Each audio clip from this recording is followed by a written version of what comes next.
साथियों, एक बार फिर से स्वागत है आपका आपके अपने चैनल पर, जिसमें हमने कक्षा 8 का गणित शुरू कर रखा था। आज उसी मुहिम में चैप्टर दूसरा हम शुरू करने जा रहे हैं।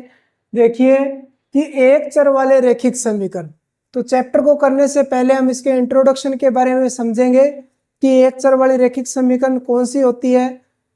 तो देखो, इस चैप्टर को करने से पहले हम समझते हैं यहाँ पे एक चर वाले रैखिक समीकरण। तो सबसे पहले तो अपने को ये ध्यान रखना है कि जो हमारे पास समीकरण है, उस समीकरण में हमारे पास दो चीजें रहेंगी। एक तो होता है हमारे पास चर और दूसरा होता है हमारे पास अचर। अब चर कौन सा होता है? चर का मतलब है हमारे पास इंग्लिश के 26 अल्फाबेट होते हैं, हम उनका यूज करेंगे। अगर हमारे पास इंग्लिश के कोई भी अल्फाबेट दिए हुए हैं, ए से लेके जेड तक, चाहे ए बी सी डी दिया हो या एक्स वाई जेड कोई भी दिया हो, यानी कि वो चर है, उनकी वैल्यू में क्या होगा, कोई ना कोई चेंज आ सकता है। अचर, अचर संख्या वो होती है जिसकी वैल्यू में कभी भी कोई चेंज नहीं आता, ये कांस्टेंट होती है, स्थिर होती है। जैसे मैंने मान लो 5 लिख दिया, 7 लिख दिया, 8 लिख दिया, -2 लिख दिया, -10 लिख दिया, -11 लिख दिया, कुछ भी लिख लो आप, ये फिक्स होता है। चाहे इसके अंदर जितनी भी संख्याएं होती है, हमने जब पहला चैप्टर किया था तो उसमें हमने संख्याओं के प्रकार पढ़े थे। कितने भी प्रकार की संख्याएं हो, वो सारे की सारे इसमें क्या आ जाती है, अचर में आ जाती है, यानी कि वो फिक्स होती है, उनकी वैल्यू में कभी भी कोई चेंज नहीं होता है। जो चर होते हैं वो क्या होते हैं, अपने पास चेंजेबल होते हैं भी। यहाँ पे हम चर की वैल्यू में कुछ भी हो सकता है, अगर समीकरण के अकॉर्डिंग है कि इसकी वैल्यू में कभी कोई बदलाव आ सकता है। अगर हम एक वैल्यू डालेंगे तो दूसरी वैल्यू अपने आप ऑटोमेटिक अपने को नहीं मिलेगी। तो समीकरण में दो चीजें रहेंगी, चर यानी कि एक तो हमारे पास इंग्लिश के कोई अल्फाबेट का यूज होगा, दूसरी हमारे पास अचर संख्या होगी जो फिक्स रहेगी। और समीकरण, समीकरण हम तभी बोलते हैं जब उसके अंदर क्या हो जाता है, बराबर का निशान आ जाता है। अब हमारे पास क्या होगा, देखिए एक चर वाले रैखिक समीकरण है। एक चर वाले रैखिक समीकरण का मतलब होता है, नंबर एक तो ध्यान रखना है, एक चर भी उस समीकरण के अंदर केवल एक ही चर होगा। एक चर होने का मतलब एक ही अल्फाबेट यूज होगा, चाहे एक्स यूज हो जाए, चाहे वाई, चाहे जेड, चाहे ए, कोई भी हो, पर एक ही अपने पास क्या होगा, अल्फाबेट यूज होगा। दूसरा ध्यान रखना, रैखिक समीकरण। रैखिक समीकरण का मतलब होता है जो चर होता है उस चर की जो घात होगी, ऊपर वाली जो घात है, चाहे हम उसे बोल देते हैं पावर बोल देते हैं, दूसरा क्या बोल देते हैं, डिग्री बोल देते हैं, वो होगी हमेशा एक होगी। एक होने का मतलब, जैसे देखो मैंने ये x लिख दिया, x + 4 = 8 लिख दिया। अब यहाँ पे देखो, ये x तो क्या है, चर है, और ये अचर संख्या है, ये अचर संख्या है। अब यह होगा, इस x के ऊपर कुछ नहीं लिखा हुआ है, इसका मतलब है इसकी जो पावर है वो कितनी है, 1 है। अगर 2 होगी तो हम लिखेंगे, शो करेंगे कि ये 2 है, और अगर कुछ नहीं लिखा है तो इसका मतलब उसकी पावर कितनी है, 1 है। ये अंडरस्टूड है, अपने को 1 मान के चलना है। चाहे y लिखा है तो भी इसकी पावर कितनी है, 1 है। अगर किसी भी चर की पावर 1 होती है तो उसे हम क्या बोलते हैं, रैखिक समीकरण बोलते हैं। तो अपने पास रैखिक समीकरण में क्या होगा, एक चर होगा, उस चर की मैक्सिमम पावर 1 होगी, और समीकरण है तो बीच में क्या आएगा, बराबर का निशान आएगा। अब उसके अंदर दो चीजें बनती है। देखिए, एक तो मैं स्टैंडर्ड फॉर्म बताता हूं आपको, ax + b = 0। ये हमारे पास क्या होता है, रैखिक समीकरण का मानक रूप होता है। कौन सा रूप, मानक रूप, जिसे हम स्टैंडर्ड फॉर्म बोलते हैं। देखो, मानक रूप का मतलब समझो, जैसे अपन बात करते हैं कि पंखा। अब पंखा क्या है, एक वो यंत्र है जो हवा देने का काम करता है। अब आगे हमने क्या किया, इनको कैटेगरी में डिवाइड कर लिया भी। एक कूलर बोल दिया, कूलर का क्या काम है, हवा देने का ही काम है। दूसरा टेबल फैन हो गया, या फराटा पंखा हो गया, या छत वाला पंखा हो गया, इन सारों का काम क्या है, हवा देने का ही तो काम है। ये सारे पंखे ही तो है। हमने क्या किया, इनको बांट लिया कि ये अलग अलग तरीके का, ये कूलर है, ये टेबल फैन है, ये फ्राटा फैन है, ये छत बड़ा है। तो हमने क्या किया, उनके काम के हिसाब से उनको अलग अलग बांट लिया। अब स्टैंडर्ड फॉर्म है तो क्या सारे के सारे पंखे। इसी तरीके से क्या होगा, रैखिक समीकरण चाहे वो दिखने में अपने को कैसे ही हो, चाहे y बराबर 4 ऐसे दिख रहा हो, जो y बराबर 8-4 दिख रहा हो, चाहे y प्लस 4 बराबर 2 दिख रहा हो, भी उनका रूप कैसा भी अपने को दिख रहा हो, चाहे बटे में इधर 2 लग गया हो, रूप कैसा भी दिख रहा हो, पर है तो सारे के सारे रैखिक समीकरण ही, मैक्सिमम पावर 1 है। तो ये मानक रूप है। मानक रूप का मतलब है कि ये यहाँ पे जो होगा वो हमारा हमेशा क्या होगा, चर होगा।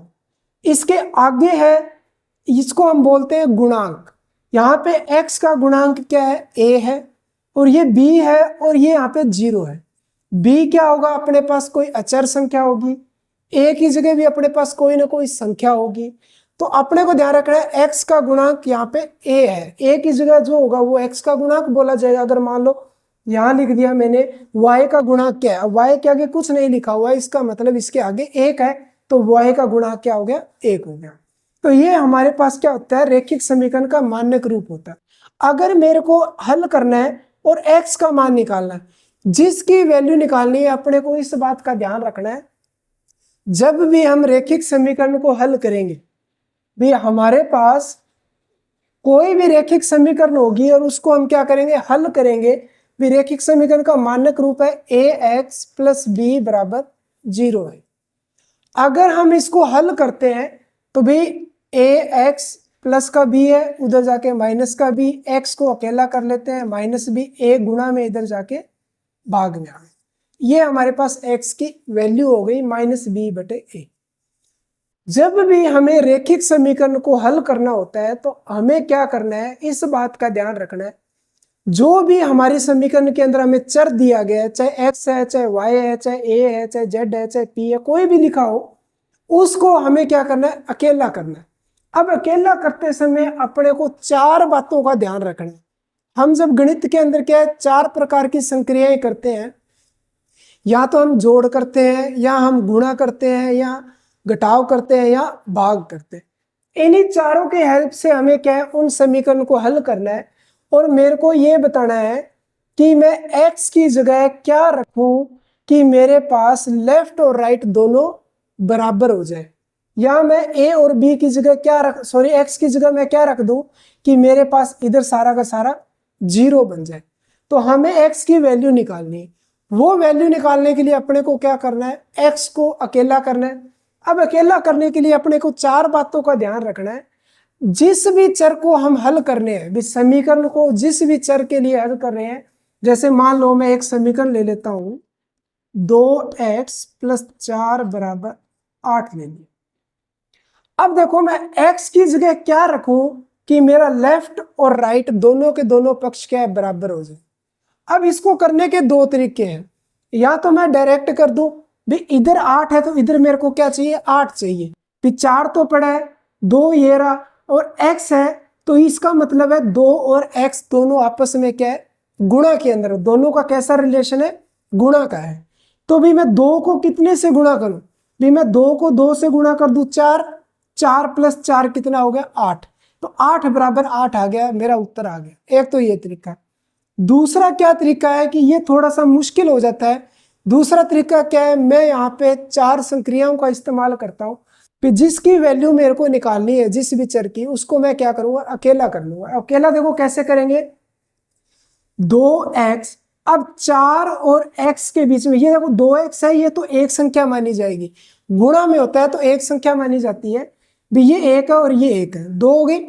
अब देखेंगे भी 2x का 4 के साथ कैसा रिलेशन है, बीच में जोड़ का निशान है, तो जोड़ का रिलेशन है। अब कोई भी चीज अगर जोड़ की है, बराबर से उधर जाएगी, जब हमने इसको अकेला करना है तो उधर भेजेंगे, जो प्लस है वो माइनस में हो जाएगा, माइनस है वो प्लस में, गुणा है वो भाग में, भाग है वो गुणा में हो जाएगा। तो प्लस का 4 है, ये 8 अपनी जगह पड़ा है, तो ये इधर जाके माइनस का 4। तो यहाँ अपने पास 2x बराबर 8 में से 4 गए, 4 बच गया। अब मेरे को x की वैल्यू निकालनी है, तो x को अकेला करेंगे, ये 2x के साथ गुणा में था, तो यहाँ पे गुणा में तो उधर जाके ये भाग में आ गया, सॉरी 2 है, 2 ये भाग में आ गया, भी x अकेला हो गया।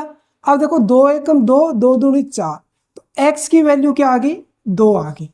यानी मेरा जो चर है उसकी जगह क्या लिखा हुआ है, 2 लिखा हुआ है। अगर मैं x की जगह 2 रखूंगा तो मेरा क्या हो जाएगा, लेफ्ट और राइट दोनों बराबर हो जाएंगे।